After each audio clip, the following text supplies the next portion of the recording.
우리 한국의 21세기 거북선이라는 별명을 가진 3,000톤급 중형 잠수함 1번함인 도산 안창호함이 국내에 배치됐습니다. 우리의 조선기술로 개발해 중형 잠수함의 성공적인 독자 개발 과정이 국내에 보도되면서 조선기술에 꽂힌 대한민국 기술자들의 잠수함 제작 설계 능력도 전 세계가 주목하고 있습니다. 특히 북한이 잠수함 발사탄도미사일 SLBM과 이를 장착한 신형 잠수함 개발에 나선 상태에서 우리 군의 3,000톤급 잠수함 개발은 북한 SLBM에 대응하는 교두보가 될 것으로 알려져 있습니다. 3,000톤급 이상 잠수함은 통상 SLBM을 발사할 수 있는 수직 발사관 장착이 가능한 전략무기로 평가되기 때문인데요. 한국의 잠수함 독자 개발은 자주 국방을 위한 핵심 사업이자 수출을 통한 국민의 미래 먹거리 창출을 위한 국가적 연구개발 사업으로 2008년부터 추진되고 있습니다. 수중 배수량 1200톤인 209급과 1800톤인 214급은 해외 기술로 만들어지는 반면 3000톤급 잠수함은 사상 최초로 우리 기술로 설계, 건조되었는데요. 209급 1번함은 독일 하데베 조선사가 만들었고 2에서 9번은 대우 조선해양에서 건조됐습니다. 또한 214급 세척은 현대중공업이 만들었습니다. 3,000톤급 도산 안창호 잠수함은 모두 9척으로 계획되었으며 배치 1, 2, 3가 각각 3척씩 건조돼 실전 배치될 예정으로 알려져 있습니다. 장보고 3 배치 1의 1, 2번 함은 대우조선해양이 건조하고 3번 함은 현대중공업에서 건조하는데요. 이들 3척의 건조 완료 시점은 2023년으로 계획되어 있습니다. 오늘은 장보고 3 배치 2형부터 한국형 잠수함이 국외 잠수함들과 비교해도 절대 뒤지지 않는 성능을 갖는지 알아보겠습니다. 한국은 1980년대 독일 하데베 조선소로부터 209급 잠수함 9척, 214급 9척을 도입하는 과정에서 재래식 디젤 잠수함 기술면에서 세계 최고 수준인 독일의 기술을 이전을 받아 핵심 부품 제조 및 설계 기술을 확보했습니다. 2,000톤급 이하 일반 디젤 잠수함에서 3,000톤급 이상 중잠수함으로 도약하려면 단순히 배수량과 크기가 대형화하는 측면뿐 아니라 더 깊이 잠수할 능력인 최대 작전 심도를 갖추도록 잠수함의 재질이나 엔진과 같은 주요 구성품이 달라지는데요. 수압과 충격에 견딜 수 있는 특수 합금강인 압력선체 제작 기술이 관건입니다. 국방과학연구소와 포스코는 공동으로 자체 개발한 HY80강을 209급 잠수함인 7번함인 이순신함 압력선체에 처음 사용했습니다. 크롬과 몰리브덴을 첨가하고 HY80강보다 니켈을 0.25% 더 함유한 합금강인 HY100강은 최대 자망심도 610m로 214급 잠수함의 압력선체 외관과 프레임 건조에도 사용됐고 도산 안창호함 압력선체에 적용됐는데요. 214급은 압력선체 재질 향상에 의해 최대 잠수 심도가 400m 이상 깊어진 것입니다. 한편 우리나라는 세계 13번째 잠수함 독자 개발 국가로 등록되어 있는데요. 잠수함 기술 설계 및 건조는 세계 최고 수준의 기술 강국으로 인정받고 있습니다. 이는 잠수함 이외의 선박 수주에도 영향을 미치게 되는데요. 한국이 잠수함 독자 개발을 반드시 성공시켜야 하는 이유는 수출 효자 상품으로 자리매김하고 조선 강국으로 재도약할 수 있기 때문입니다. 우리나라는 세계 5번째 잠수함 수출국입니다. 한국의 조선기술과 방산무기 기술과 만나다 보니 2012년 하데베 조선소가 인도네시아 잠수함 수주 경쟁에서 우리나라의 대우조선해양에 패하자 독일은 물론 유럽연합 전체가 충격을 받았던 적이 있었습니다. 장보고 원사업 1번함인 장보고함, 장보고2 사업 1번함인 손원이람, 장보고 3 사업 1번함인 도산 안창호함 이름을 사용해 통상 장보고급, 손원일급, 도산 안창호급 잠수함으로 구분하는데요. 잠수함을 축구팀에 비유한다면 장보고급 잠수함은 초등학생, 손원일급은 중학생, 도산 안창호급은 대학생 축구팀이라 할 수 있습니다. 반면 핵잠수함은 프로 선수들로 구성된 국가대표급 축구팀에 비하면 각 잠수함급의 성능을 이해하시는데 편하실 거라 생각되는데요. 장보고급, 손원일급, 도산 안창호급 잠수함 크기는 각각 56.4m, 65.3m, 83.3m입니다. 그런데 크기와 배수량 차이뿐만 아니라 수중 지속 자막 능력 등 질적인 차이가 크게 나타납니다. 장보고급 잠수함은 축전지에 저장한 전기 에너지로 저속에서 2-3일, 최대 속도에서는 1시간의 단기 항해 능력이 가능합니다. 이는 AIP라는 시스템 때문에 가능한데요. AIP는 수면 위에 공기를 사용하는 스노클 기동 없이 물속에서 자체적으로 추진 에너지를 발생시키는 장치입니다. 214급 AIP 시스템의 성능은 독일의 지멘스 연료전지를 사용하는데 개당 120kW의 출력을 낼 수 있습니다. 도산 안창호급 잠수함은 3주 이상 수중 작전 능력이 가능하며 장보고 3급 배체2 설계에는 납축전지 대신 성능이 뛰어난 리튬 전지 방식이 검토되는 것으로 알려져 있습니다. 원자력 추진 잠수함이 아닌 디젤 전기모터 추진식 잠수함은 디젤 엔진을 가동하여 발전을 하고 거기에서 생성된 전기를 납축전지에 모아두었다가 수중 항해 시에 모아둔 전력을 사용하는 방식을 쓰는데요. 납축전지에 저장된 전기가 모두 소모될 경우에는 수상으로 부상하여 다시 발전을 통해 전기를 충전하는 과정을 거쳐야 합니다. 그래서 재래식 잠수함은 수중에서의 기동이 결국 납축전지의 용량에 좌우됩니다. 그래서 최신의 AIP 시스템을 적용한 디젤 잠수함은 잠항시간에 대한 능력이 항상 부족한 것이 사실이었습니다. 그래서 한국이 추진하고 있는 장보고3 배치 2형부터는 새로운 리튬 전지와 지금보다 더 개선된 AIP 시스템을 사용할 예정입니다. 현재 한국군이 AIP 시스템의 하나로 손원 1급이 채택하고 있는 연료전지 시스템은 디젤 엔진과 달리 공기에 의한 연소 작업이 아닌 수소와 산소 간의 전기화학 반응에 의해 전기를 발생시키는 시스템입니다. 수상 부상 없이 상당 기간 동안 수중 항행이 가능합니다. 하지만 이런 시스템들은 기존의 디젤 전기모터 추진식 잠수함 대비 연료전지 시스템을 가동하기 위한 수소와 산소 탱크를 별도로 설치해야 하므로 잠수함의 사이즈를 더 크게 제작해야 하는 단점이 발생하는데요. 그래서 AIP 시스템 탑재 잠수함들은 중형급 이상의 사이즈가 되어야만 제대로 된 성능을 발휘할 수 있습니다. 그렇다면 과연 AIP는 잠수함에서 만능일까요? AIP 시스템은 기존의 재래식 잠수함 대비 수중에서 오랜 시간 동안 잠항할 수 있게 해주는 시스템입니다. 현재 손원 1급의 경우 대략 2주일간 잠항 주행이 가능한 것으로 알려져 있고, 이는 기존의 디젤 전기모터 추진식 잠수함 대비 3배 이상 늘어난 기간으로 은밀성을 무기로 하는 잠수함에게는 상당한 장점을 안겨주게 되는데요. 하지만 현재 기술로 제작된 AIP 시스템들은 그 출력이 매우 작다는 게 문제로 지적되고 있습니다. 손원 1급의 베이스 모델인 214급 잠수함의 경우 최고 수중 주행 속도인 20노트로 주행 시 단 2-3시간만을 수중에서 주행할 수 있고, 2주일간에 잠수 가능한 것은 4에서 5노트로 느린 속도로 움직일 때나 가능한 기간입니다.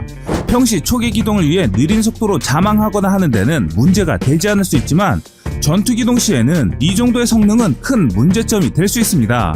잠수함의 경우 대체로 선제 공격 이후에는 적 수상함이나 초계기의 추격으로부터 도망치는 형태의 전투 과정을 가지게 되는데, 전투 기동 시에는 당연 최고 속도로 기동하게 되는 일이 다반사이고, 지금의 AIP 시스템으로는 잠항 2-3시간 만에 부상할 수밖에 없는 셈이기 때문입니다. 이에 비해 원자력 추진 잠수함은 원자로가 돌아가는 한 계속 잠항을 할 수 있는데요. 원자로 가동에 공기가 필요하지 않으며 승조원들의 마실 물은 바닷물을 담수화 장치를 이용해 제조해내고, 승조원들에게 필요한 산소는 바닷물의 전기 분해로 만들어낼 수 있습니다. 이런 작업들은 오로지 원자력 발전에서만 만들어내는 대용량의 전력 때문에 가능한 것입니다. 그래서 원자력 잠수함을 잠수함 중 최고로 치는 것입니다. 반면 AIP 시스템을 갖춘 잠수함이 원잠 대비 단점만 있는 것이 아닙니다. 항상 원자로를 가동해야 하는 원자력 추진 잠수함 대비 더 조용한 것은 원잠 대비 유일한 장점이라고 할 수 있는데요. 원자력 추진 잠수함 대비 AIP의 단점을 보완하려면 연료전지 시스템을 여러 개 붙이거나 더 크게 제작하는 방식으로 출력을 높일 수도 있겠지만, 이럴 경우 수소 및 산소 탱크가 더 많이 필요하게 되고, 그건 잠수함의 사이즈를 다시 확대시키는 문제가 있기 때문에 어느 순간 한계에 도달하기 마련입니다. 그래서 이런 단점을 개선한 것이 고성능 리튬이온 배터리입니다. 리튬이온 배터리라고 하면 많이 들어보셨을 텐데요. 맞습니다. 우리가 흔히 알고 있는 핸드폰 배터리에 사용되는 그 배터리입니다. 2018년 10월 4일 진수된 일본의 소오류급 11번 함인 오류함의 경우에는 AIP 시스템 대신 에너지 밀도가 극히 높은 고성능 리튬이온 배터리를 탑재하고 있습니다.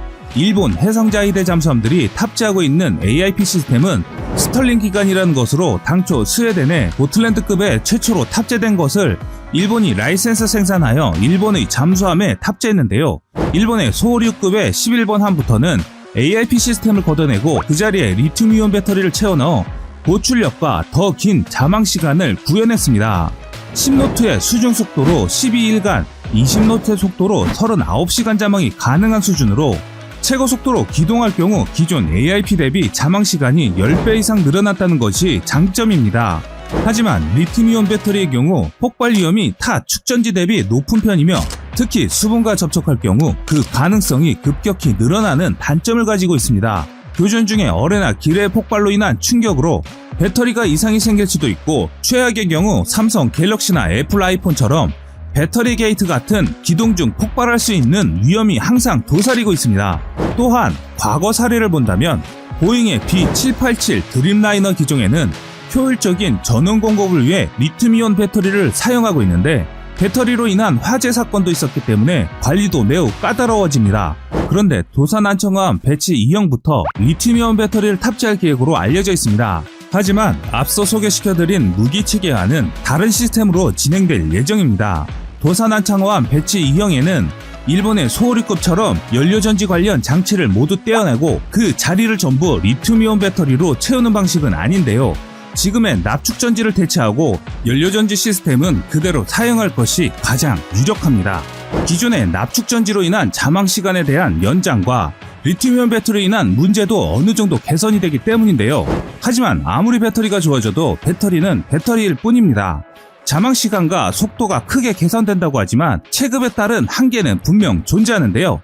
그런데 한국이 단순하게 잠수함을 이렇게 개발하면 대한민국이 아니죠. 기존 디젤 잠수함의 단점을 보완하고 완제락 잠수함의 전쟁 억지력을 갖는 시스템을 장착하게 되는데요. 주목할 만한 소식이 들려왔습니다. 20일까지 일산 킨텍스에서 열린 대한민국 방위산업전에서 대한민국의 최첨단 무기가 잇따라 선보였는데요. 세계 40여 개국, 300여 업체가 참여한 가운데 이번 전시회 개막식에서 서욱 국방부 장관은 향후 5년간 100조 원 규모의 방위력 개선비 중 80% 이상을 방위산업 성장에 투입할 것이라고 밝혔죠. 이런 가운데 방산 선진국들도 제대로 전력화하지 못한 미래형 무기인 대한민국의 레이저 대공 무기가 화제를 모으고 있습니다. 소형 무인기와 멀티콥터 등을 무력화시킬 수 있는 무기인데요. 이 무기는 최근 휴전 협정을 맺은 아제르바이잔과 아르메니아 전쟁 때문에 더욱 비상한 관심을 모으고 있습니다. 이번 전쟁은 향후 육상 전투의 양상을 확 바꿀 수도 있다는 점에서 관심을 모았죠. 어찌된 일인지 살펴보도록 하겠습니다. 이번 전쟁은 아제르바이잔이 지난 9월 27일 아르메니아의 나고르노 카라바흐를 공격하며 시작됐습니다. 소련이 해체되면서 독립한 두 나라는 이 지역을 두고 다투어왔죠. 아르메니아의 대다수는 기독교인이고 아제르바이잔은 대다수가 무슬림이죠. 이 지역은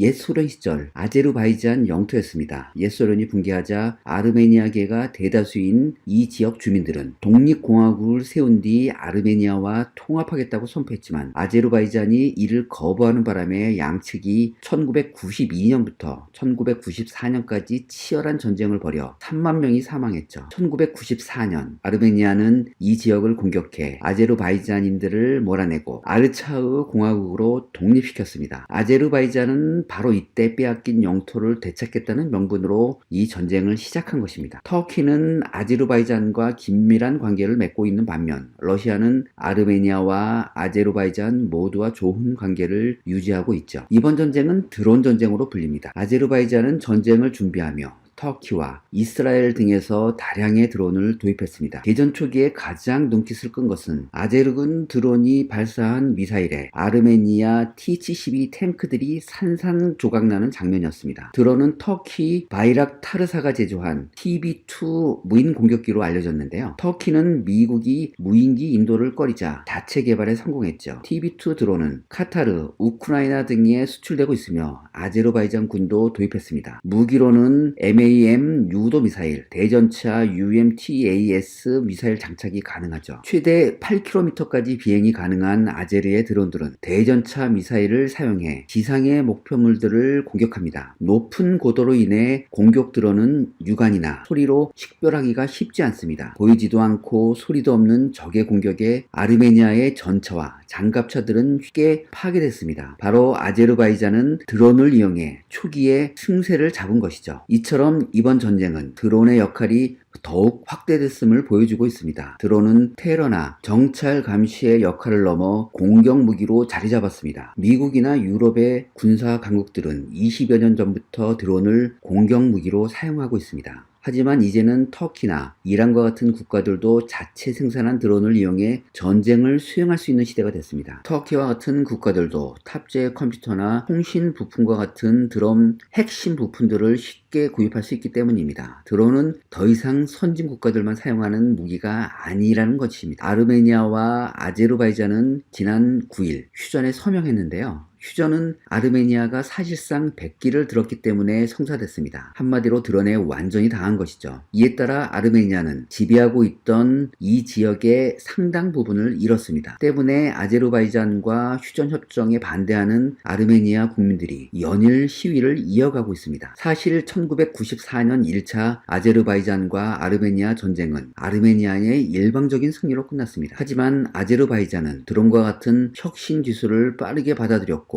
이번 전쟁에서 이길 수 있었습니다. 지난날의 패배를 되풀이하지 않기 위해 능동적으로 변화한 결과입니다. 이처럼 세계적으로 저가형 드론 공격 사례가 보고되고 있고 전쟁의 양상이 변화하고 무인 정찰기, 자주포 체계가 육군의 주력 무기 시스템으로 떠오르고 있습니다. 이미 95개국 이상이 감시, 표적 탐지에 무인기를 활용하고 있으며 최소 20개국 이상이 정규 군용 공격 드론을 사용하고 있기도 합니다. 대한민국이 불행 중 다행으로 선진국과 거의 동등하거나 조금 빠르게 드론 대응 시스템 개발을 시작할 수 있었던 것은 바로 2014년에 있었던 북한의 무인기 영공 침투 때문이었습니다. 당시 북한 무인기는 청와대와 사드 포대가 배치된 경북 상주군 골프장까지 촬영한 것으로 알려졌는데요. 청와대가 뚫렸다는 것은 엄청난 안보 위협이었기에 국방부는 2014년 후반부터 본격적으로 무인기 대응체계 개발을 시작하는 한편 2015년부터 야전 방공체계를 전면적으로 개선하기 시작했습니다. 이후 북한은 무인기를 주기적으로 날려보냈는데요. 그러던 중 아군의 지대공 방공 무기에 포착된 드론이 흔들리면서 추락한 일이 생겼습니다. 표적 지시용 강한 전파에 교란당한 것인데요. 이를 착안하여 우리나라는 휴전선 일대와 청와대 등 주요 시설에 드론 탐지용 레이더와 전파 교란용 제머를 설치했습니다. 드론을 무력화하는 안티드론 기술은 드론을 실질적으로 파괴하는 하드킬과 전파 등을 이용해 드론의 비행을 중지시키는 소프트킬로 나뉘는데요. 바로 제머가 소프트킬 방식입니다. 미군도 드론 대책으로 여러 가지 방안을 연구했는데요. 그중 가장 효과가 좋았던 것이 전파 교란을 통한 제밍이었습니다. 고출력 전파를 이용한 제밍은 드론의 GPS 수신 장치와 자세 제어 장치 등 전자장비를 교란시켜 드론 숫자에 상관없이 추락시킬 수 있었기 때문입니다. 이란은 지난해 6월 호르무즈 해협에서 유조선을 드론으로 공격한 일이 있었습니다. 이때 호르무즈 해협을 보호하기 위해 미군은 강습 상륙함을 급파했는데요. 이란은 미군의 강습 상륙함에까지 드론을 날려보냈죠.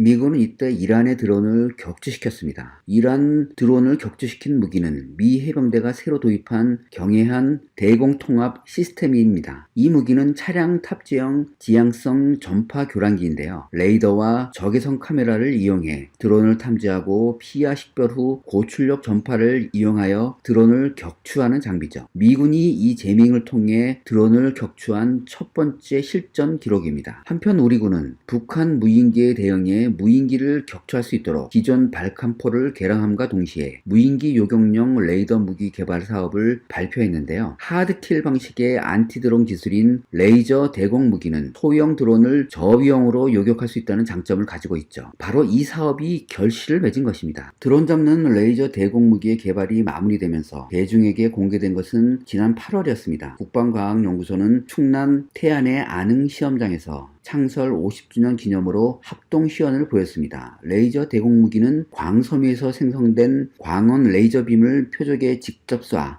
목표물을 무력화시키는 신개념 무기체계로 근거리에서 소형 무인기와 멀티콥터 등을 정밀 타격할 수 있는데요. 눈에 보이지 않고 소음도 없을 뿐만 아니라 별도의 탄 없이도 전기만 공급되면 운용이 가능합니다. 1회 발사 비용이 약 2,000원에 불과하죠. 이런 기술을 기반으로 착수하는 레이저 대공무기 체계 개발 사업은 주 하나가 시제품 개발업체로 참여해 2023년까지 전력화를 끝낸다는 계획입니다. 우리 군은 북한 소형 무인기에 대응해 육군이 보유 및 생산하고 있는 30mm 차륜형 비호와 천마의 개량을 진행할 계획인데요. 여기에 레이저는 각각 레이저 대공무기 블록 1과 2 사업이 존재하며 우선 블록 1 사업을 통해 광섬유 레이저를 사용하는 출력 20kW급 레이저를 개발해 고정 배치하는 형태로 배치할 예정입니다. 레이저 대공무기 블록 2는 차량 이동형이며 이외에 야전군을 위하여 저출력 경전투 차량용 레이저 무기도 개발할 예정입니다. 사실 레이저 무기 개발은 선진국들도 박차를 가하고 있습니다. 미국의 아담은 10kW, 아테나는 30kW, 이스라엘의 아이언빔은 20kW, 독일의 HEL 이펙터는 20에서 30kW 출력의 광섬유 레이더를 각각 사용하는데요. 이들 레이저 무기는 모두 1에서 2km의 저고도로 침투하는 무인기 요격용입니다. 하지만 레이저 대공무기 사업은 전 세계적으로 전력화한 국가가 아직 존재하지 않는 무기 체계입니다. 따라서 이 시스템의 개발이 완료되면 적 소형 무인기 및 멀티콥터에 대한 대응 능력뿐만 아니라 우리나라 국방과학 기술 역시 한 단계 도약할 수 있는 계기가 될 것으로 보입니다. 바로 이런 미래 기술이 성과를 낸 것이고 이번 대한민국 방위산업전에서 선보인 것입니다. 지난해 사우디 왕세자가 대한민국을 방한하면서 대전에 국방과학연구소를 일정해 놓고 이 무기 개발 사항을 살펴본 것은 그런 점에서 시사하는 바가 큰 것입니다.